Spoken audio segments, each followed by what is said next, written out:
नमस्कार, स्वागत अभिनंदन आप सभी का माही संदेश सिनेमा संदेश के आज के इस अंक में। जैसा कि आप सभी जानते हैं, आज हम हमारे इस कार्यक्रम में दो विशेष मेहमानों से बातचीत करने वाले हैं। हमारे पहले मेहमान हैं निर्देशक गजेंद्र श्रोत्रिय, जिनकी फिल्म कसाई हाल ही में शुमारू मूवी पर आई है और इस फिल्म में मुख्य भूमिका निभाई है नायिका मीता वशिष्ठ जी ने। मीता वशिष्ठ जी भी थोड़ी देर बाद हमसे इस कार्यक्रम में जुड़ेगी। आज हम निर्देशक और नायिका से फिल्म के बारे में तो बात करेंगे ही, साथ ही बात करेंगे सिनेमा में उनके अब तक के सफर के बारे में। निर्देशक गजेंद्र श्रोत्रिय जयपुर से हैं और इससे पहले वो भोर बना चुके हैं। नमस्कार गजेंद्र जी। नमस्कार। बहुत बहुत स्वागत आपका माही संदेश सिनेमा संदेश के आज के इस अंक में। जी शुक्रिया। और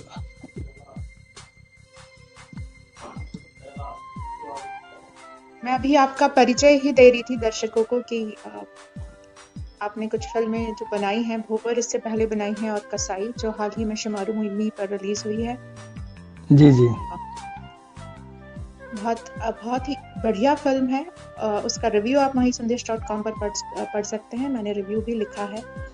तो एक बार माही संदेश की पूरी टीम की ओर से आपका बहुत बहुत स्वागत आज के इस कार्यक्रम में। शुक्रिया। और मैं यहाँ में एक उनका जो रोहित नंदन जी हैं उनका भी शुक्रिया अदा करना चाहूँगा। और आप लोगों ने मुझे दर्शकों से रूबरू होने का मौका दिया, उसके लिए मैं आप सभी पूरी टीम का शुक्रगुजार हूँ। जी बहुत बहुत धन्यवाद आपका। मैं चाहूंगी आप अपने बारे में थोड़ा सा बता के हम जो दस्तूर है कार्यक्रम की शुरुआत करते हैं। वैसे मैंने आपका परिचय दे दिया, फिर भी आप कुछ बताना चाहें। जी नमस्कार। मैं वैसे एक इंजीनियर हूँ बाई क्वालिफिकेशन। जयपुर MNIT से ही मैंने इंजीनियरिंग किया था और उसके बाद पिछले करीब 15 सालों से मैं फिल्में बना रहा हूँ। मेरी शुरुआत शॉर्ट फिल्म्स बनाने से हुई थी और मैं बेसिकली एक सेल्फ टॉट यानी स्व प्रशिक्षित फिल्मकार हूँ। जहाँ मैं एडिटिंग से मेरा सिनेमा की तरफ रुझान हुआ था और फिर धीरे धीरे कई शॉर्ट फिल्में बनाई। एक उस समय कुछ वेबसाइट्स होती थी, filmaka.com है, passionforcinema.com है। वो ब्लॉग्स अब शायद बंद हो गए हैं, लेकिन वो छोटी फिल्मों को इनवाइट किया करते थे और उनका एक कंपटीशन होता था। ओके। तो वहाँ से जो मेरी शुरुआत हुई, उससे एक जो प्रोत्साहन मिलता रहा लगातार, तो फिर मैंने पिकनिक करके एक शॉर्ट फिल्म बनाई, जो पहली बार एक प्रोफेशनली ट्रेन्ड टेक्निकल क्रू के साथ काम किया मैंने। वो फिल्म भी कई फेस्टिवल्स में दिखाई गई और काफ़ी उसको भी अप्रिसिएशन मिला। फिर 2010 में हम लोगों ने सोचा क्यों ना एक फीचर फिल्म बनाई जाए। हम लोगों का एक मित्रों का समूह था जो फिल्म बनाने के लिए हम लोग मिला करते थे साथ में, और हमारा यही मकसद था कि कोई एक फीचर फिल्म बनाए। तो उसी के तहत राम कुमार सिंह से मेरी मित्रता हुई, जो उस समय पत्रिका में थे, और उनकी एक कहानी थी भोपर। उस पे फिर हमने अपनी पहली फीचर फिल्म बनाई, क्योंकि वो शेखावाटी में बेस्ड थी, तो भाषा हमने राजस्थानी, जो शेखावाटी की भाषा है वो रखी थी उसमें। जी हाँ, वो प्रॉपर राजस्थानी भाषा की फिल्म है। जी जी बिल्कुल। ट्रेलर आप उसका दर्शकों को बताना चाहूंगी, आप YouTube पर देख सकते हैं और उम्मीद है कि वो जल्दी OTT पर भोपर भी आ सकती है, ऐसा। हाँ, प्रयास चल रहे हैं देखो, क्योंकि अब वो पुरानी फिल्म है और टेक्निकली उसमें कुछ समस्या है, तो उन्हीं से मैं कुछ उनको सॉर्ट आउट करने की कोशिश कर रहे हैं। अगर वो सब कुछ सही हो गया तो हो सकता है कि वो भी OTT प्लेटफॉर्म पे आ जाए। जी बहुत तलवार जी, आपका भी स्वागत है। बहुत बहुत शुक्रिया जुड़ने के लिए। सिनेमा का हमारा कार्यक्रम है, तो मैं पहले जानना चाहूंगी सिनेमा से आपका लगाव पहली बारी कब हुआ, कहाँ से प्रेरणा मिली, कैसे लगा कि हाँ इस तरफ जाना चाहिए? इसके लिए कि 2003 या 4 में हमने एक सॉफ्टवेयर कंपनी शुरू की थी और उसके उसके जो क्रिएटिव्स जितने भी होते थे वो मैं ही बनाया करता था, क्योंकि वो एक सॉफ्टवेयर प्रोडक्ट था, तो उसमें ग्राफिक्स और फ्लैश प्रोग्रामिंग और वीडियोस, काफी हमें डेमोन्स्ट्रेशन वीडियोस बनाने पड़ते थे उसके प्रोडक्ट के। जी जी, मैं तो खुद वो भी क्योंकि सॉफ्टवेयर तो मैं समझ सकती हूँ। आप डिजाइनिंग साइड होंगे। ओके अब जी, अच्छा, ना ग्राफिक हालांकि डिजाइनिंग। मैं फंक्शनल साइड था, लेकिन उसके क्रिएटिव्स मैं देखा करता था। तो जी जी उसमें मुझे काफी डेमोज बनाने के लिए मुझे काफी एडिटिंग और वो इन्वॉल्व होती थी उसमें। तो वहां से जी पहली बार मुझे विजुअल मीडियम के साथ मेरा इंटरेक्शन हुआ और एक रुझान डेवलप हो गया। जी क्योंकि तो फिर मैंने धीरे धीरे वीडियोस को एडिट करना शुरू किया, फिर लगा कि रैंडम वीडियोस को एडिट करने की बजाय क्यों ना एक कहानी कही जाए। तब फिर मैंने जी, अपने दोस्तों के साथ मिलकर एक फिल्म बनाई। वो शॉर्ट फिल्म थी, जो कई शॉर्ट दोस्तों को फिल्म दिखाई। आपने वो बनाई। हालांकि जी हाँ, तो वो प्रोफेशनली और टेक्निकली वो बहुत कमजोर फिल्म थी, क्योंकि मैं सीख रहा था उस दौर में स्क्रिप्ट जी हाँ, हम राइटिंग भी। सीखते जैसे सीखते ही कहीं पहुंचते हैं। जी जी, फिल्म ऐसी विधा है कि आप बनाकर ही सीख सकते हैं फिल्म।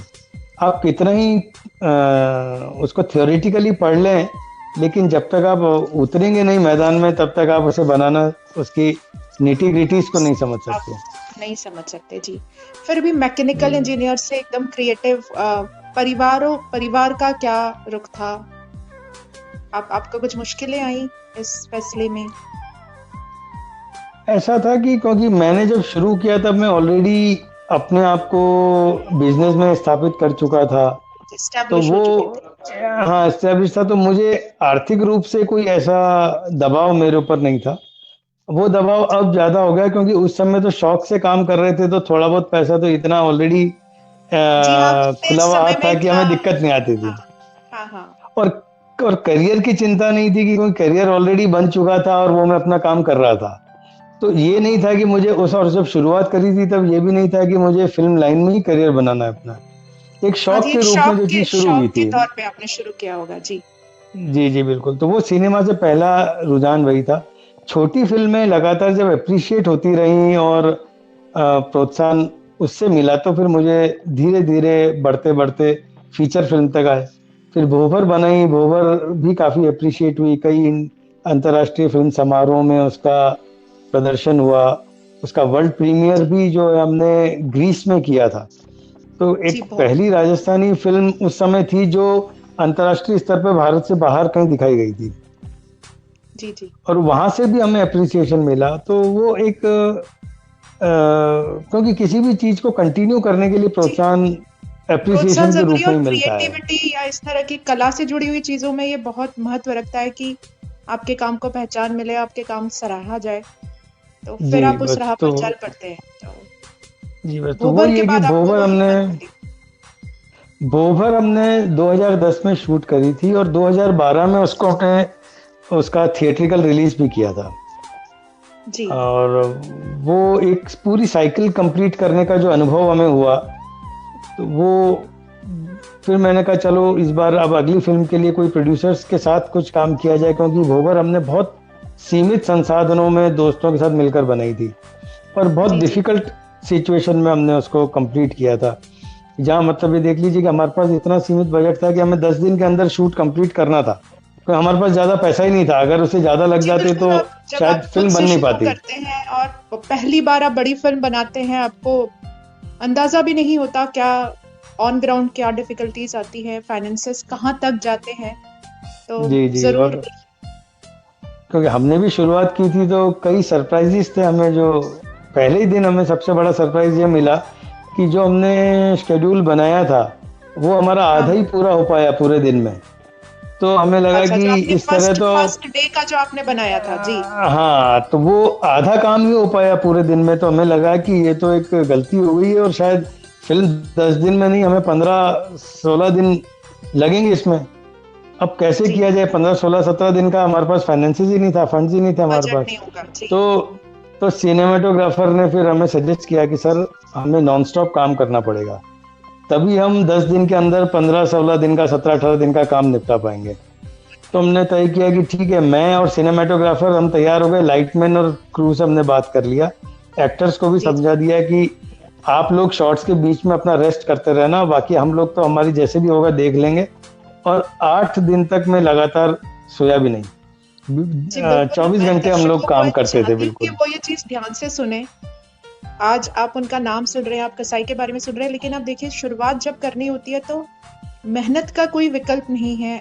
ये आप उनकी बात से समझ सकते हैं कि 8 दिन उन्होंने अपनी पहली फिल्म के लिए लगातार काम किया।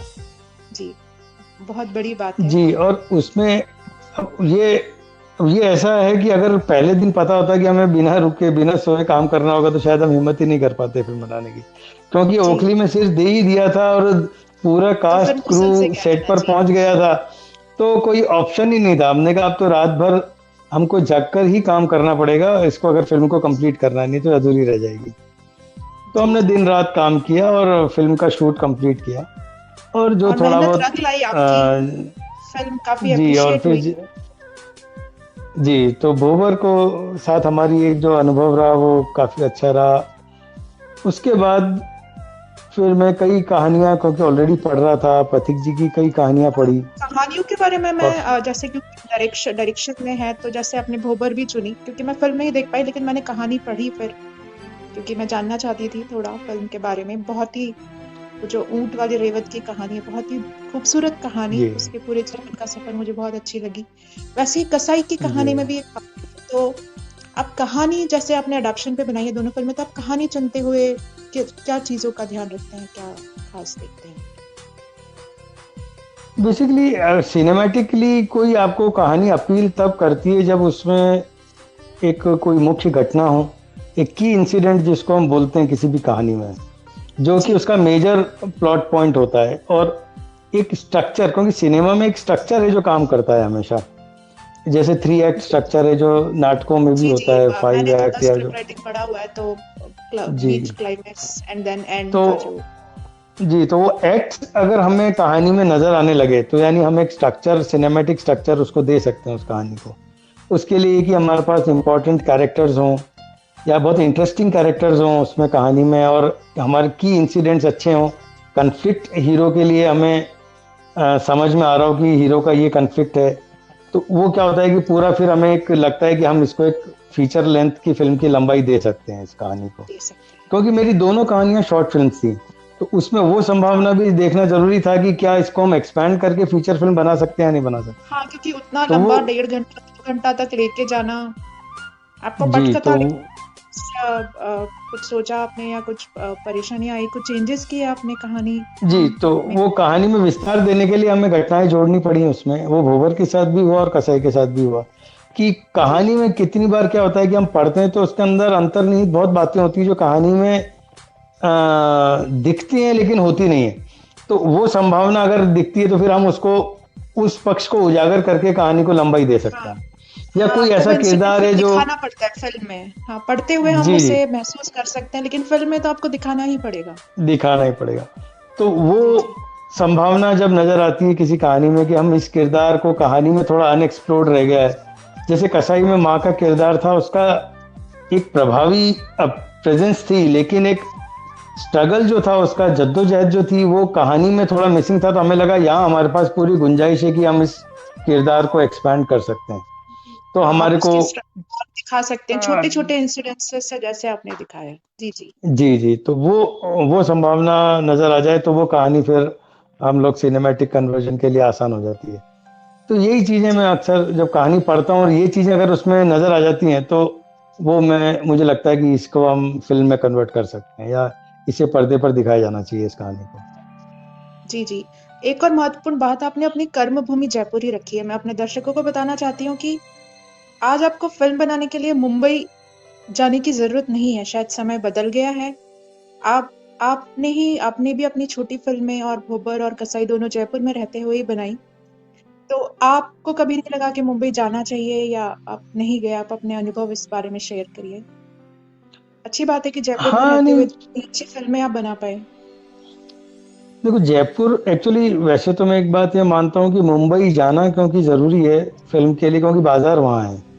आज जी, हम फ़िल्म बनाने के लिए भी हमें एक एक्सपर्ट टेक्निकल क्रू चाहिए, तो मुंबई में बड़ी आसानी से मिलता है क्योंकि वहाँ उपलब्ध है। मिल जाता है। जी पूरी इंडस्ट्री वहीं पर बेस्ड है।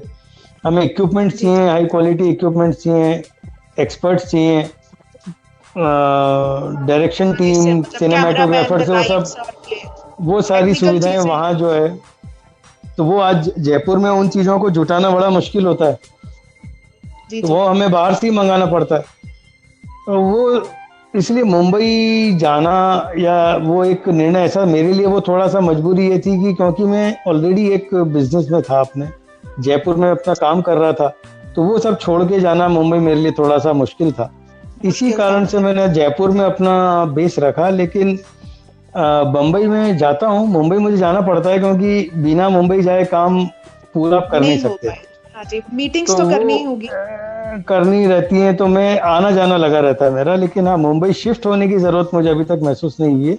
हो सकता है जी निकट भविष्य में मुझे जाना पड़े, क्योंकि पहले एक शौक के तौर पे जब आप काम कर रहे होते हो तो बात अलग होती है, लेकिन जब आप प्रोफेशनली इसी फील्ड में आप अपना आगे बढ़ना चाहते हो, और आप अगर इसका एक बिजनेस भी बनाना चाहते हो, क्योंकि फिल्म मेकिंग एक बिजनेस है, एट द एंड ऑफ जी द डे बिल्कुल। जब आपका तक सिर्फ, आपको रेवेन्यू नहीं वापस न, मतलब जितना पैसा आप लगा रहे हैं, अगर रेवेन्यू जी, नहीं मिलेगा तो आपका आगे काम आप कैसे करेंगे, कैसे करते जा सकते हैं। क्योंकि फिल्म क्या है कि एक बहुत ही महंगा माध्यम है, कॉस्टली मीडियम है, और इसमें काफ़ी पैसा इन्वॉल्व होता है। तो eight the end of the day उसका रिटर्न, और आज फाइनेंसर्स या प्रोड्यूसर्स जो भी उसमें पैसा लगाते हैं, उनको अपना एक रिटर्न इंश्योर करना ज़रूरी होता है। रिस्क ठीक है, वो समझ जी कर जी। रिस्क लेते हैं, लेकिन रिस्क लेने का मतलब ये नहीं होता है कि आदमी भूल जाए उस पैसे को।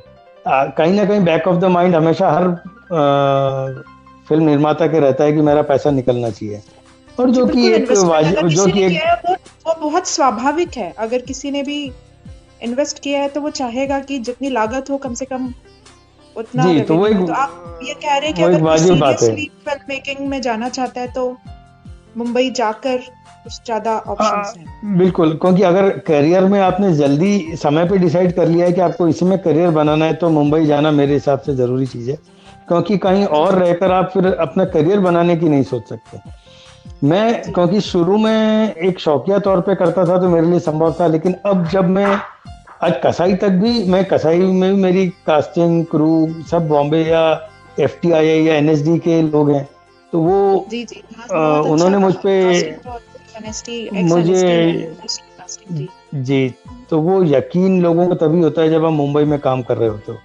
अब ठीक है, मेरी एक फिल्म, दूसरी फिल्म भी आ गई है, एक प्लेटफॉर्म पर आ गई है, तो मेरे लिए थोड़ी चीज़ें आसान हो गई हैं, लेकिन शुरुआत में अगर आप मुंबई नहीं हो तो ये चीज़ें बड़ी मुश्किल हो जाती हैं, और आपको अनुभव लेने के लिए भी मुंबई जाना ज़रूरी है, क्योंकि काम जी, जब वहाँ होता है तो आप, सीखने को ज्यादा मिल सकता है शायद।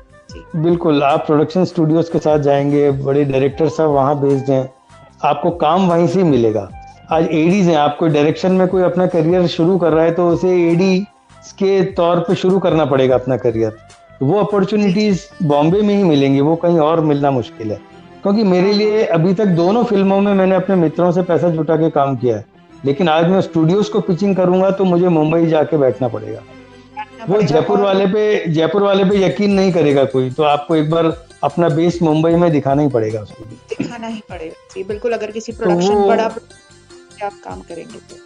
जी जी, तो ठीक है, मैं अभी तक कोशिश मेरी रही है कि मैं जयपुर रहते हुए काम कर पाया हूँ।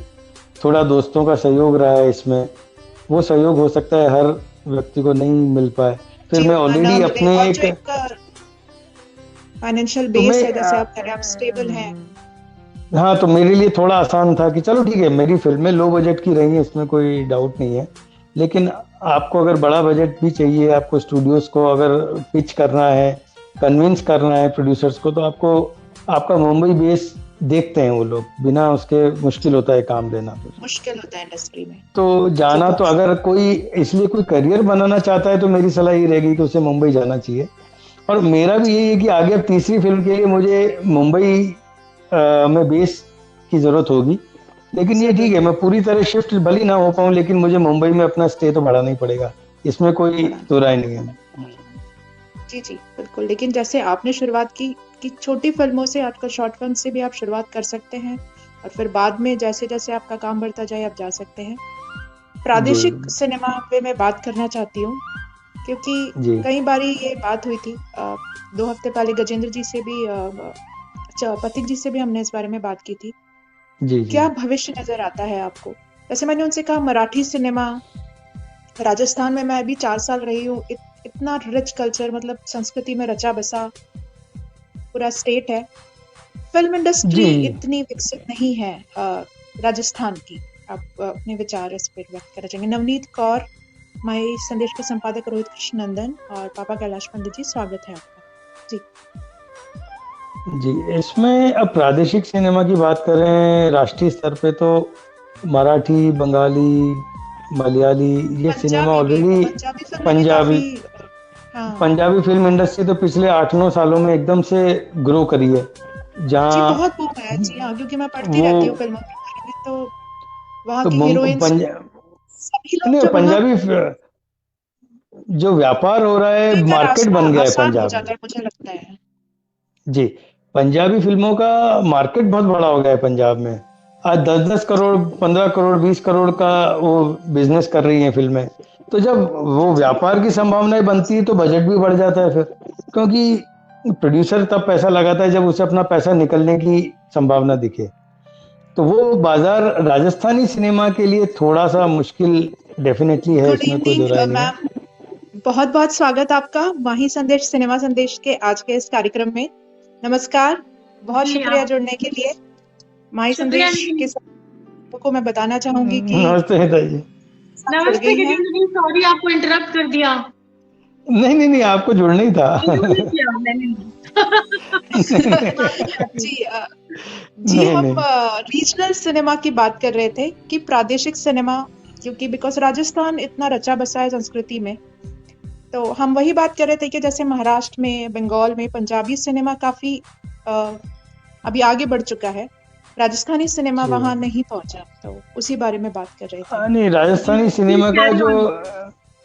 राजस्थानी सिनेमा का जो एक गोल्डन पीरियड था वो तो गुजरे काफी अरसा हो गया, और एक बहुत बड़ा वॉइड काफी टाइम से था। जब मैंने भोवर बनाई थी तब भी बहुत सिनेमा बन नहीं रहा था। उसके बाद अचानक से कुछ बनना शुरू हुआ, लेकिन वो उस मुकाम तक नहीं पहुंच पाया जहाँ मराठी सिनेमा आज है या बंगाली सिनेमा है। तो वो मुझे लगता है राइट सेंसिबिलिटी के लोग राजस्थानी सिनेमा या तो काम नहीं कर रहे हैं। जो राजस्थान के बड़े नाम हैं वो मुंबई में हैं, वो मुंबई में हिंदी इंडस्ट्री में काम कर रहे हैं, बॉलीवुड में। जी जी, तो अच्छा काम कर ठीक है, वो इसलिए वो वॉइड है, तो वो वॉइड अब धीरे धीरे भरेगा, वो मेरे को लगता है। और दर्शक इतना बड़ा वॉइड की वजह से दर्शक जो है वो छिटक गया है राजस्थानी सिनेमा से। तो वो जी। हाँ, जोड़ना क्योंकि एक मुश्किल मुश्किल काम है, लेकिन ठीक है, लोग लगातार सिनेमा बनाते रहेंगे अगर राजस्थानी में, तो हो सकता है कि कुछ संभावनाएं बने इसमें। जी जी, मीता जी, कसाई के लिए आपको बेस्ट एक्ट्रेस का अवार्ड मिल चुका है। फिल्म मैंने देखी 3 है, बार 3 बार मिल चुका है। 3 बार मिल चुका है जी। कमाल का अभिनय है, बिल्कुल वेल डिजर्व अवार्ड है। पूरी फिल्म मैंने देखी, बहुत अच्छी जी लगी मुझे। मैंने रिव्यू भी लिखा है। जी। तो कसाई, मतलब आप दोनों जब यहाँ जानेंगे, कसाई आप मतलब स्क्रिप्ट जब आपने पढ़ी आपको कैसा लगा? उस जो रोल नहीं, आपका था साथ। ये तो मैंने जाहिर था स्क्रिप्ट पढ़ते ही कि ये बहुत दमदार कहानी है और बड़ी खूबसूरती से लिखी है। मेरा अक्सर ये होता है कि जब मुझे स्क्रिप्ट मिलती है तो सबसे पहले मैं जो डायलॉग होता है उसे पढ़ती हूँ कि किस तरह से वार्तालाप होगा, क्योंकि डायलॉग में अगर दम है तो फिर आपको पता है। तो मैं पूरी स्क्रिप्ट भी नहीं पढ़ती हूँ, अक्सर मैं डायलॉग ही पढ़ लेती हूँ। 5 डायलॉग पढ़ लूँ तो सीन समझ में आ जाता है कि जी हाँ जी, इसमें हाँ घुसना चाहिए या नहीं। तो गजेंद्र हाँ जी और अफकोर्स पथिक जी की कहानी उन्होंने लिखी है, तो बहुत बढ़िया स्क्रिप्ट। मैंने पढ़ने में ही उसमें एक दम था। तो जी इसलिए मुझे लगा कि ये तो इट्स वर्थ, ये बहुत ही अच्छी कहानी है, अपने आप बोलने के लिए अच्छी है। जी जी So I was very happy, and then it was a lead role in many ways of speaking, ji although ji, it's बिल्कुल an lead he ensemble character है। कहानी पूरी उनके उस किरदार के आसपास ही, गुलाबी के एक आसपास तरह ही से घूमती है। thematically है, but of course there are wonderful performances by all my co-actors and everyone. सबका ही दमदार रोल है, but yes, it is very very centric, माने औरत और जो फेमिनिन है उसके इर्द गिर्द है पूरी कहानी। जी जी। क्योंकि गजेंद्र जी, मैं जब स्क्रिप्ट जब लिख रहा था तो एक मदर का कैरेक्टर ऐसा था जो कहानी में थोड़ा दबा हुआ था, और फिल्म के लिए मुझे उसको उभारना था, तो उसके जी अराउंड काफी काम किया था। तो वो मैं चाहता था कि जब मैं मीता जी का, एक्चुअली मीता जी जयरंगम के कार्यक्रम में जब आई थी जयपुर, तभी मैंने तय कर जी लिया जी, था कि अच्छा मीता जी के जो साथ ही ये थिएटर काम करना फेस्टिवल है। होते हैं, जी हाँ हाँ। जी, तो उसमें तब मैंने तय कर लिया था कि मीता जी से ही अगर वो एग्री करेंगी तो ये रोल पहले तो मैं उन्हीं को सॉरी ही ऑफर कुछ करूँगा। और मेरी वॉइस ब्रेक हो रही है क्या? वॉइस आवाज़ आ रही है मेरी? जी आ हेलो? रही है आपकी, जी आ रही सो है। सॉरी, जी। मुझे शायद दोबारा एंटर करना होगा ये, क्योंकि मैं फोन पे लगी, मैंने फोन से कर रही हूँ, वो सुनाई अचानक some call came, I had to cut it, तो वो गया। मैं दोबारा एंटर करूँ? कैसे करें? माइक जी अब जी द सेम गया। लिंक आप अभी, मैं आपको एग्जिट कर देती हूँ, आप उसी लिंक से फिर से ज्वाइन कर लीजिए जो मैंने आपको भेजे है।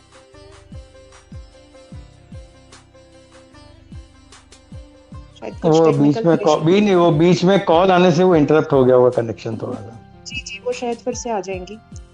हाँ, ज्वाइन कर लेंगे अब। जय तो रंगम मैं में ये कह रहा था हाँ, तो यही था कि अब मेरा मन बन गया था कि अगर मीता जी जी जी एक्सेप्ट कर लेती हैं इस रोल को तो फिर मीता जी के साथ ही मैं आगे बढ़ूंगा। और हाँ हमारा जो कम्युनिकेशन है करीब 1 डेढ़ महीने तक चलता रहा, क्योंकि जी जी मैं नया था मीता जी के लिए। अब मीता जी हाँ भी, हाँ, और नए वो नए निर्देशक। एक वाजिब जी सी बात मीता है जी को तो कि 3 ठीक दशक है। हो गए हैं, मतलब हम स्वाभिमान वाली जनरेशन सर से हैं, गजेंद्र मतलब जी, तब से हमने आपको देखा हुआ है जी। जी जी जी, मैं यहाँ एक थोड़ा तो मजेदार किस्सा बताती हूँ। गजेंद्र जी की जो डिस्प्ले हाँ पिक्चर जी। थी ना, वो इतनी अजीब सी थी कि मुझे लगा ये कोई दाढ़ी वाला, टोपी पहनने वाला, कॉलेज से निकला हुआ छोकरा फिल्म बनाने के चक्कर में है। हाँ, मुझे नहीं पता जी था ये जी इंजीनियर है और इतने माने सधे हुए इंसान है। तो ये आपकी डीपी पिक्चर की गलती है गजेंद्र जी, जो मैं थोड़ा सा टाइम लिया, मैंने कहा पता नहीं कौन सा लड़का है फिल्म बनाने आ गया है, यू नो। जी तो जी बट इनसे बात करके फिर मैंने इन्होंने बहुत पेशेंस दिखाया काफी अरसे तक। मुझे बीच में बड़े प्यार से पूछ रहे थे आपने स्क्रिप्ट पढ़ी, but I am very happy Gajendra ji आपसे मिलके and to do your film truly. नहीं, सेम यार, वो तो आई थिंक इट मैंने वाज यही कहा कि डेस्टिन्ड। आप स्क्रिप्ट पढ़ के अगर मना कर देंगे कि भाई ठीक है नहीं समझ में आ रहा, तो फिर मैं एक्सेप्ट कर लूंगा, लेकिन एक बार आप स्क्रिप्ट पढ़ लें बस। और जी, वो फिर बिल्कुल चलो उसके कहानी में, बाद। अपनी कहानी में विश्वास होना चाहिए जी, बिल्कुल। और जो बन के आई है, जो आप दोनों का काम आया है, वो नजर आता है। बहुत जी अप्रिशिएट हो रही है फिल्म, बहुत अच्छी बन के आई है। जो तैयारी आपने, कुछ खास तैयारी की मीता जी रोल के लिए? बिल्कुल आप उस वो जो पोशाक में, बिल्कुल ऐसा लगता है कि आप वही की है, मतलब उसी किरदार में पूरी ढली नजर आती है, उसी तरह से वो लहजा जो है, और काफी बहुत नेचुरल लगता है। एक्चुअली जी, तैयारी क्या होता है ना कि अब 33 साल हो गए, तो एक तैयारी तो हमेशा लगातार चलती रहती है अंदरूनी। किसी जी जी माने आपके जीवन ही एक तैयारी होता है कि जब रोल आए तो आप उसमें तो वो एक हाँ, दूसरा ढल प्रोसेस जाए। है। लेकिन इतना जरूर है कि जो मैंने सोचा इस रोल के बारे में जब मैंने कहानी पढ़ी, क्योंकि शुरू में ही बेटा मर जाता है, मार दिया जाता है जी जी हाँ फिल्म की शुरुआत में ही, तो पूरी फिल्म पड़ी है और माँ का किरदार है उस पूरी फिल्म में। हाँ तो मुझे एक एस्थेटिकली इतना मुझे समझ आया कि अगर मैं इसको रोने धोने टाइप की माँ बना दूं कि बेटा मर गया, तो दुख जाहिर करने के लिए जब भी ये रोना शुरू कर देगी, तो ये एक बड़ा माने इस तरह का नहीं प्ले कर सकते, यू नो। क्योंकि हमारे हाँ हाँ ऑडियंस, कई बार हमारी ऑडियंस बहुत एम्बिशियस नहीं होती, उनको लगता है आंसू आ गए तो आप दुखी हैं। हाँ, लेकिन वही तो।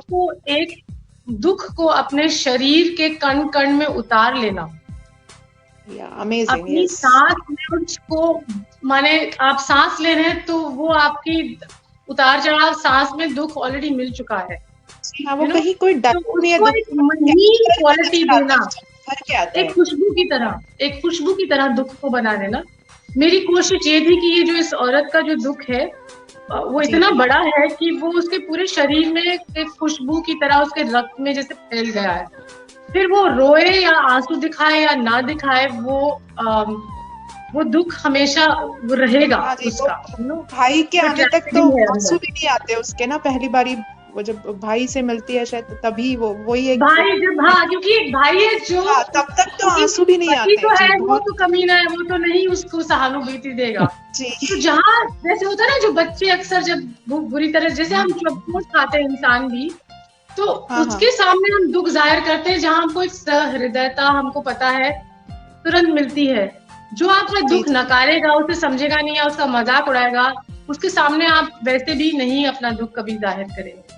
So aesthetically also I needed to make these. So these were the few things that went into the conscious process. Role का जो कॉन्शियस एक प्रोसेस. और सबसे अच्छी बात यह है कि गजेंद्र जी ने मैंने बहुत इज्जत दी इन द सेंस कि उन्होंने कभी ज्यादा नुक्ताचीनी टोका टाकी नहीं की. उनको समझ में आ गया कि ठीक है ये लोग समझते हैं, मैंने एक्सपीरियंस है एक्टिंग का. तो क्योंकि इससे बहुत फर्क पड़ता है. अगर एक डायरेक्टर बहुत ज्यादा नोकझोंक करे कि नहीं मुझे ऐसा ही चाहिए, मुझे वैसा ही चाहिए, तो अक्सर एक्टर बंध जाता है और वो थोड़ा सा उलझ भी जाता है और वो थोड़ा सिकुड़ जाता है. कीजिए, कुछ की परेशानी आ रही है. सॉरी, क्या आप लोग आवाज सुन पा रहे हैं? जी जी जी बिल्कुल. मेरी सुन पा रहे हैं? हाँ बिल्कुल बिल्कुल बिल्कुल मैं सुन पा रहा हूँ. तो आप सुन पा रही हैं मैम? ये शायद ममता जी आपके यहाँ कोई शायद वो आ गया स्नैग उधर. ममता जी प्लीज हो गए Gajendra ji. I think she is gone out of the studio. दोबारा एंट्री करें, कैसे करें?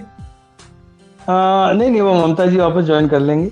हालांकि आपका तो मेरे ख्याल से चल रहा है, आप कंटिन्यू कीजिए. मेरे ख्याल आवाज आ रही है साफ. ममता जी ज्वाइन कर लेंगे जब तक.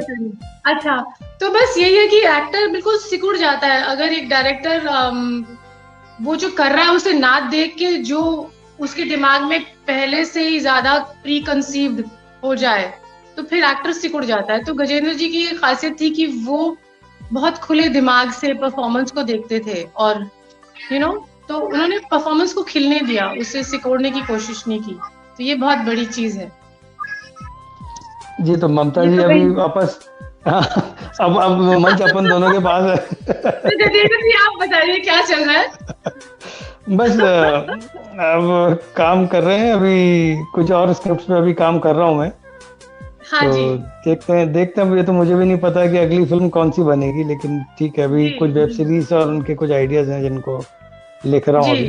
तो लेखन का ही काम चल रहा है प्राइमरली अभी. वही चल रहा है. आप जरूर बनाइए फिर से. और राजस्थान मैंने इतना कुछ है राजस्थान में, मोस्टली राजस्थान में लोग डेजर्ट और ड्यून्स और उसकी रंग दिखा देते हैं पर असली कहानी नहीं, मैंने अंदर से नहीं निकलती है कहानी. राइट.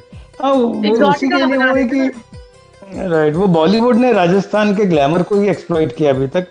यहाँ की जो हार्टलैंड्स की जो स्टोरीज हैं वो निकल के बहुत कम आई है. जैसे कुछ बनी है फिल्में, जैसे रुदाली बनी थी पहले, तो वो एक यहाँ, हालांकि उसमें भी अगेन वही शाही घराना और वही एक रॉयल फैमिली की स्टोरी. वो राजस्थानी सिनेमा बिल्कुल एक आम आदमी की कहानी कहना वो एक अलग बात हो जाती है उसमें. और कहानियां वहाँ बहुत हैं, बहुत कहानियां. मैं जितना मैंने पढ़ी हैं बहुत कहानियां, तो लगता है कि काफी सारी कहानियां हैं. हाँ खूब है इनके पास, खूब लिखी है. तो हो सकता है कि हम तो ममता जी तो वापस कोशिश कर रही है अंदर आने की या करने का. आ गई शायद ममता जी. सॉरी, टेक्निकल चीजों हम कुछ नहीं कर सकते. नहीं. हाँ नहीं हम लोग जी नहीं वही कंटिन्यू है जी. नहीं मैं जो कह रही थी कि गजेंद्र जी जो है वो माने एक एक्टर सिकुड़ सा जाता है अगर डायरेक्टर बहुत ज्यादा नुक्ताचीनी करे. माने जिस कलाकार को पता है कि मुझे क्या करना है या अंदर वो उतार चुका है. मैं ये मानती हूँ कि जो एक्टर है उसका काम यही है कि वो डायरेक्टर की सोच और जो उसका जो वर्ल्ड व्यू है उसे पकड़े और अपने शरीर और अपने दिमाग और अपनी सोच से उसे उभारे. तो ये कहना कि आप मुझे बताइए क्या करना है डायरेक्टर से, मैं ऐसा कभी नहीं पूछती. मैंने आज तक किसी डायरेक्टर से नहीं कहा है कि मुझे बताओ क्या करना है. क्योंकि मैं अपनी तैयारी करके आती हूँ और मैं तैयारी सिर्फ फिल्म के लिए या रोल के लिए नहीं करती हूँ. मैं डायरेक्टर के अंदर, उनके जहन के अंदर घुस के जानना चाहती हूँ कि उन्हें क्या चाहिए, क्योंकि ये मेरा काम है. बहुत ईमानदारी से एक एक्टर का. जी बिल्कुल. क्योंकि अलग अलग डायरेक्टर्स के साथ आप जब काम करते हैं तो आपको उनका दृष्टिकोण पकड़ना जरूरी है. तो अक्सर क्या होता है कि बहुत कुछ डायरेक्टर्स होते हैं जिनमें शायद जिनको अपने में कॉन्फिडेंस नहीं है, या वो पहले से ही सोच के आया कि मुझे ऐसे ही देखना है चीज को. तो फिर वो एक्टर माने एटलीस्ट जो एक्टर्स जिनको एक्सपीरियंस है, हम लोग भी सिकुड़ के जाते हैं. Despite that we have 30 years of experience, फिर हम सिकुड़ जाते हैं, फिर वो मजा नहीं आता है। तो गजेंद्र जी के साथ ये अच्छी बात थी कि उन्होंने एकदम खुला छोड़ दिया था, और उन्होंने बहुत ही एक विनम्रता की नजर से परफॉर्मेंस को देखते रहते थे। कभी तो ज्यादा ही देखते रहते थे कि वो कट ही नहीं बोलते थे, मैं रोई जा रही हूँ, उनका कट ही नहीं आ रहा है, और मुझे कह रहे कि आपको इतना मजा आ रहा था, मुझे लगा करने दो। याद है Gajendra ji? But it's also thanks to the director's approach towards the actor that आप अंदर से खुल जाते और आप आसान महसूस करते हैं, कंफर्टेबल एक एनवायरनमेंट में। जी, आप खिलने लगते हैं ना, क्योंकि डायरेक्टर ने आपको छोड़ दिया है खुला एक तरह से। वो एडिटिंग टेबल पे जो करेंगे वो तो करेंगे ही, लेकिन उस मोमेंट को सच्चा बनाना, उसके लिए उसमें बहुत जरूरी होता है कि डायरेक्टर आपको थोड़ा सा काफी आपको जगह स्पेस दे। एक्चुअली मेरा यही सोच रहती है कि मैंने स्क्रिप्ट अपने एक सोच के कुछ लिखा है, लेकिन एक्टर्स का भी अपना एक इंटरप्रिटेशन है उसको लेके, तो वो नजरिया जब उसमें आता है परफॉर्मेंस में, तो वो एक फ्रेशनेस होती है उसमें, जो मुझे भी कभी कभी सरप्राइज करती है कि ये मैंने नहीं सोचा था, लेकिन एक्टर इस चीज को निकाल के ले आया है। तो वो इसलिए जब इतने अनुभवी एक्टर्स के साथ आप काम कर रहे हो और आप उसको अगर मौका नहीं दो वो चीज को एक्सप्लोर करने का, तो वहाँ आपका फेलियर मुझे लगता है। तो वो मैं इसलिए हमेशा अपनी दखलंदाजी उसमें कम रखता हूँ कि उन्होंने भी समझा है स्क्रिप्ट को पढ़ के, तो लेट दैट कम आउट। तो किरदार तो समझ आया ही होगा, तो वो अपना इनोवेशन भी उसमें दे सकते हैं। भाषा को लेकर आपने कुछ डिसाइड किया था, कैसी रखनी है क्या? हाँ नहीं, ऑब्वियसली जैसे मेरी पहली सोच रहती है कि जिस एरिया में कहानी प्लेस देता हूँ वहीं की भाषा रखें, तो that will gel with the story well. इसलिए हमने, क्योंकि ईस्टर्न राजस्थान के एक हार्टलैंड की स्टोरी थी, तो वहीं की भाषा जो जिसमें थोड़ा ब्रज का बुंदेली का फुट है, तो हाँ, हालांकि लैंग्वेज के लिए मैंने जरूर वो सारे डायलॉग्स रिकॉर्ड करके मीता जी को पहले भिजवाए थे, जिससे कि उस डिक्शन को थोड़ा बहुत पकड़ सके हूँ। और बाकी क्योंकि बहुत अच्छा, मतलब बोली में भी वो बहुत नेचुरल आ रही है बोली, तो उसकी तैयारी बिल्कुल। और दूसरा, मैं उसको इतना डिफिकल्ट भी नहीं करना चाहता था कि एक हिंदी बेल्ट वाले के लिए वो समझ में नहीं आए, तो आम ऐसी भाषा हो जो हिंदी भाषी को आराम से समझ में आ जाए, तो वही आइडिया था कि वही हमको रखनी है भाषा उसमें, और जो भी आसानी से समझ में आए। हम लोग सोचते हैं कि भाषा तो सिर्फ एक शब्दावली है, कम्युनिकेट हो गया तो हो गया, बट भाषा में उस प्रदेश की खुशबू होती है, उसी भाषा में लोग बड़े होते हैं, सपने देखते हैं, खाते हैं, पीते हैं, उसी भाषा में लोग प्रेम करते हैं। तो भाषा एक बहुत पर्सनल चीज है हर इंसान के लिए, तो बहुत जरूरी है कि जिस जगह की आप कहानी कर रहे हैं वो भाषा आपको रखनी है, क्योंकि उसमें वो भाषा उस मिट्टी से उत्पन्न हुई है, बल्कि उसके उसकी जो एक जो म्यूजिकलिटी है वो जैसे राजस्थानी भाषा में एक वो सैंड का एक वो है, यू नो, बिल्कुल समझ रही आप, मीठापन है उसमें जो, हाँ, जैसे एक अलग मीठापन है जो आपकी धूप से आता है और रेत से आता है, वो अलग है, यू नो। तो जैसे जो पहाड़ों की भाषाएं होती हैं उनमें एक बहुत महीन ठंडी सी हवा का एक फीलिंग होती है, वो पतली मिट्टी वातावरण से बिल्कुल जुड़ी हुई होती है भाषाएं, और बहुत मतलब आप जब डायलॉग भी बोल रही हैं वो बिल्कुल काफी जेल खा रहे हैं, और बिल्कुल वैसा ही लग रहा है कि वही शूटिंग भी वही हुई है। कोई दिक्कतें आई शूटिंग के वक्त जी आपको या विजेंद्र जी? हाँ, जैसे अब मैं अपनी आखिरी बात कह के फिर एग्जिट करूंगा, फिर आप मीता जी को पूरा मौका मिलेगा मेरे पीछे से मेरी बुराई करने का। नहीं, आप जारी रखिए विजेंद्र जी, जारी रखिए, समय है हमारे पास, आप जारी रखिए। नहीं, अच्छा, तो मैं बस एक बात ये कहना चाह रहा था कि अब मेरे दिमाग से निकल गया जो क्या एग्जैक्टली आपने क्या पूछा था सवाल? शूटिंग से रिलेटेड पूछा। राइट, जहाँ कहानी लिखी है वहीं शूटिंग हुई है, जो मुझे जी बिल्कुल, नहीं, याद आ गया। तो मेरी दोनों फिल्मों का अभी तक जो अनुभव, या जो मेरा मैं फॉर्चुनेट रहा हूँ कि दोनों फिल्में लेखक के घर में ही शूट हुई हैं।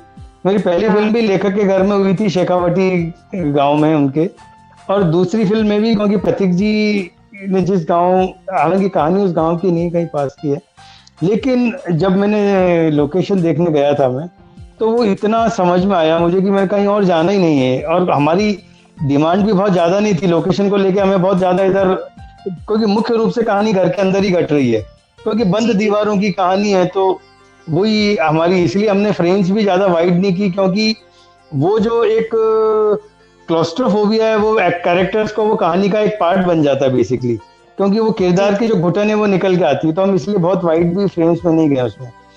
तो वो सारी चीजें हमें वहाँ आसानी से उपलब्ध हो गई प्रतीक जी के घर में, और सहयोग तो खैर उनका डेफिनेटली रहा। उनके घर के सभी लोग अपने कमरे खाली करके हमें दे के चले गए थे, तो जब तक शूट चला तब तक वो उन्होंने कहीं एकोमोडेट किया अपने आप को, और हम, हमारा राज रहा पूरा, हमारे कब्जे में रहा घर। तो वो एक उससे जो एक ऑथेंटिक फील मिलता है स्टोरी को, वो एक महत्वपूर्ण चीज है। तो वो लोकेशन, खुशकिस्मत हूँ कि हमें वो लोकेशन मिली, और यही आइडिया था। और डिफिकल्टी तो ये कि सर्दियों का मौसम था, और आप जानते हैं कि पूर्वी राजस्थान की सर्दियां बहुत गजब की होती हैं, उसमें कोहरा भी बहुत रहता है, और रात को ठंड भी बहुत होती है।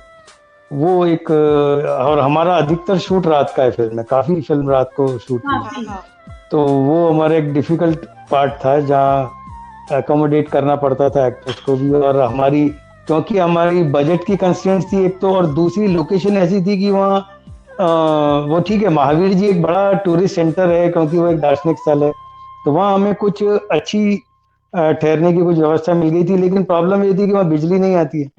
तो अब उन सब चीजों से एडजस्ट करते हुए सब कास्ट एंड क्रू ने जो इस तरह से सपोर्ट किया है, शायद उसके बिना फिल्म संभव ही नहीं हो पाती।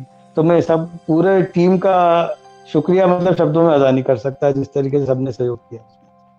अमिता जी, आपका कैसा रहा अनुभव वहाँ गाँव में? यही था, इट वाज वेरी नाइस। बल्कि ठंड कमाल की थी, कड़ाके की ठंड थी।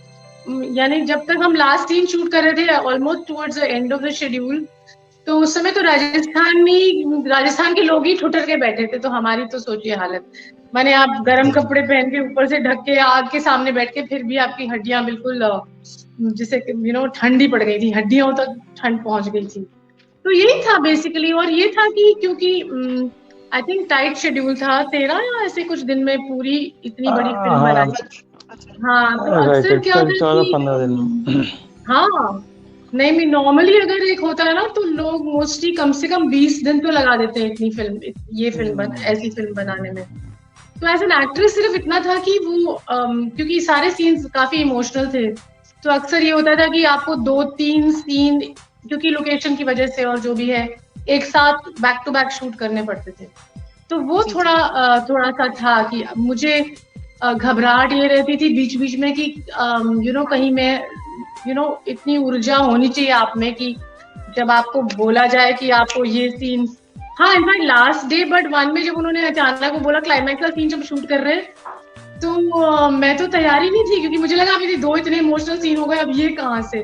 सो उस तरह की दिक्कतें थी, पर ऐसा कोई दिक्कत नहीं था, this is part of it. But I think हम लोग इतना क्लोज नेट यूनिट थे ना कि ये सब चीजें फैमिली पूरा मतलब एक वैसे शूट था जी। हाँ, बल्कि बहुत फनी था, बिकॉज बेचारे वो जो इतनी बड़ी यूनिट के लिए खाना बनाना जिनको लाए थे गांव वालों को, उनको आदत नहीं थी बेचारों को कि आप 20-30-25 लोगों को एक साथ खिला रहे हैं, और वो भी 3 बार दिन में। तो शुरू में होता था कि अरे भाई आलू यहाँ तैर रहे हैं, तरी वहां जा रही है, लेकिन हम में से किसी को वो उसमें किसी ने बवाल नहीं किया कि ठीक है भाई, ऐसा होता है, बिकॉज एम फिल्म था, सबका लक्ष्य एक था जी। हाँ, द लक्ष्य वाज द फिल्म, प्लस इतना आपके दिल में होता है कि जो भी है वो संभवता के अनुसार आपको बेस्ट दिया जा रहा है, ये कोई ऐसी कमर्शियल फिल्म नहीं होती कि जहाँ पे उनके पास पैसे होते हैं लेकिन वो अपना कटौती करते रहते हैं और माने कहते हैं कि सस्ते में काम निपटा लो। ऐसा नहीं था। आपको, हम सबको पता था कि जो भी है गजेंद्र जी और पूरी जो प्रोड्यूसर्स हैं, they are doing their best for us. बल्कि वो लोग वहां होते थे, कुछ भी चाहिए आपको, गर्म कपड़ा चाहिए, कमरे में हीटर चाहिए, ये वो। So it was a very sweet unit, a very close knit, and these things were part of the fun. They were not problems, I would say. I won't say there was a problem ever with the film. अब क्योंकि खाने की समस्या गई थी कि हमारा जो कैटरर था वो हमने पास ही एक गांव से बुलवाया था, वो जो बड़ा सेंटर है, गंगापुर सिटी बड़ा सेंटर है, तो वहां से आया था वो, लेकिन उसे फिल्म क्रू को खिलाने की आदत नहीं थी। अब वो हलवाई ये मसाले वगैरह वो शादी वगैरह फंक्शंस में बनाता है खाना वहाँ का, तो पहले दिन तो सबको जो है खाना खाया तो हालत खराब हो गई। हाँ, तो तेज मसालों का खाना बनता है, तो वो फिर उसे समझते समझते 1-2 दिन लगे, उसने फिर सेट किया अपने हर चीज को। तो मेरे कहने का मतलब है कि मैंने पॉइंट इसलिए उठाया क्योंकि माने नॉर्मली क्या होता है कि यूनिट्स बोलती अरे ये नहीं ठीक वो नहीं, पर हम लोगों को माने उसमें भी एक मजा था कि अरे यार यू नो इट वाज आप एंजॉय कर रहे थे वो जो साथ और पूरी टीम थी। आप दोनों में बैठ के ठंड में माने वो मजा ही अलग था। It was a very different feeling, very nice, it was nice. आप दोनों आर्ट सिनेमा से हैं, जैसे मैं क्योंकि पढ़ती रहती हूँ। बड़े मतलब ऑस्कर्स की बात करें, अभी तक सिर्फ 3 फिल्में हैं जिनको नॉमिनेशन मिल पाया है अभी तक, मदर इंडिया, सलाम बॉम्बे और लगान। इतनी साल पुरानी फिल्म इंडस्ट्री, लेकिन हम नहीं पहुंच पाते विश्व स्तर तक, या हमारा सिनेमा वहां नहीं पहुंचा। कोरिया की एक फिल्म मेन स्ट्रीम में हॉलीवुड फिल्म्स को बीट करके एक पुरस्कार ले जाती है।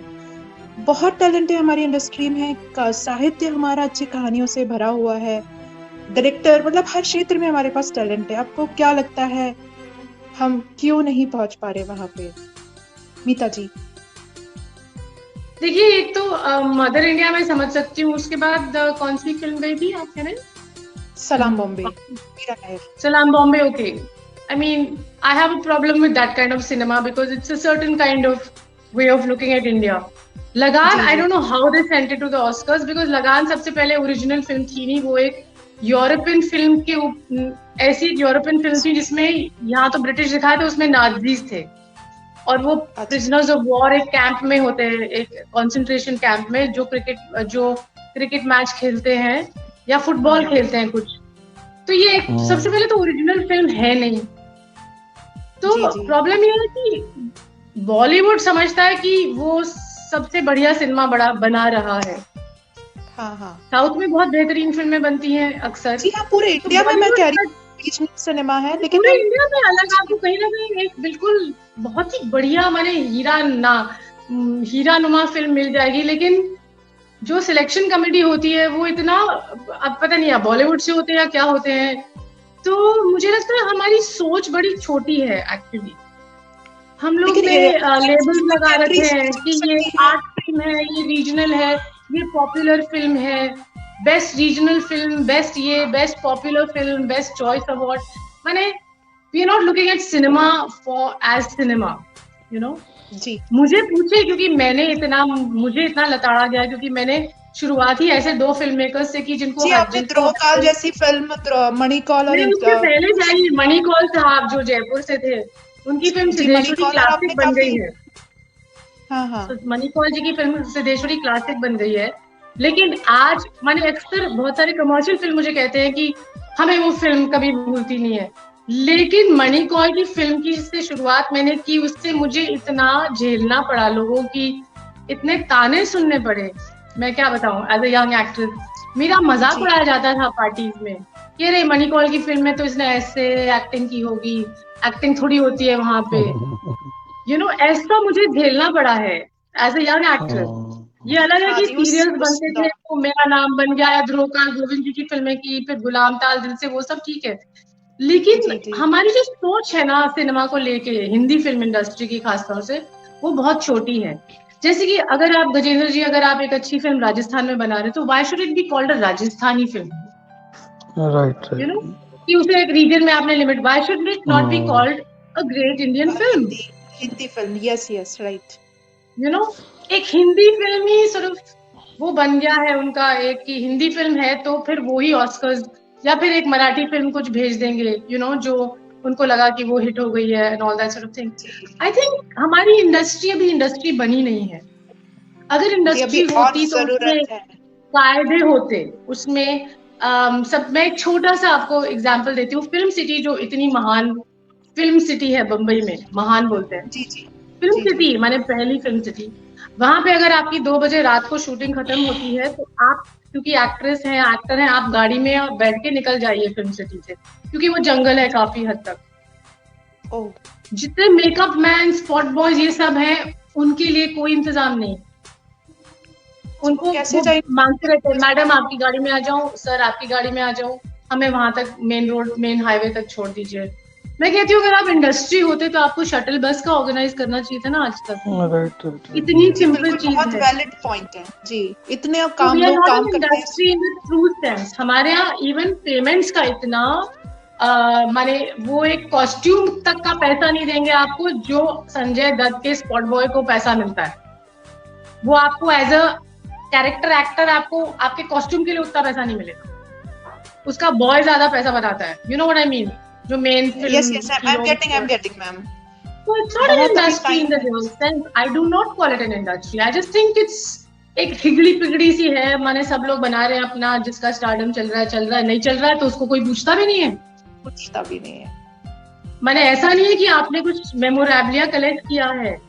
इतने बड़े बड़े आपके स्टार्स रहे हैं, दिलीप कुमार साहब हैं, मुझे तो लगता है अभी तक दिलीप कुमार साहब का अभी तक म्यूजियम बन जाना चाहिए था। यू नो नहीं है। बम्बई नगरी जो है, मुंबई, उसमें इतने फिल्म स्टार्स, इतने ग्रेट डायरेक्टर्स, इतने लोग कब से चले आए थे। अभी तक तो it should have become a cinema museum city.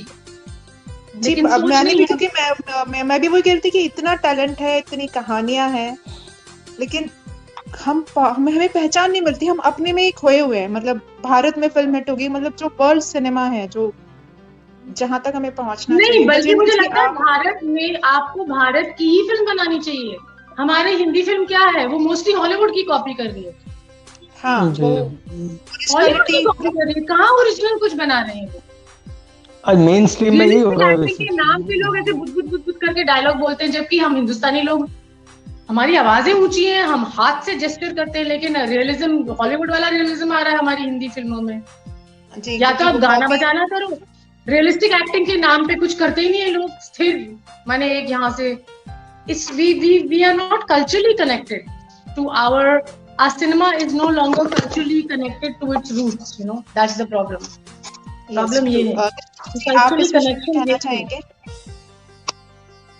आपने, क्योंकि आपने फिल्म फेस्टिवल्स के लिए ट्राई किया होगा फिल्मों को पहुंचाने में, आपकी दोनों फिल्में काफी फेस्टिवल्स तक गई हैं, आपको सार्थक सिनेमा रिसीव किया जाना चाहिए, रिसीव किया नहीं जाता इंडिया।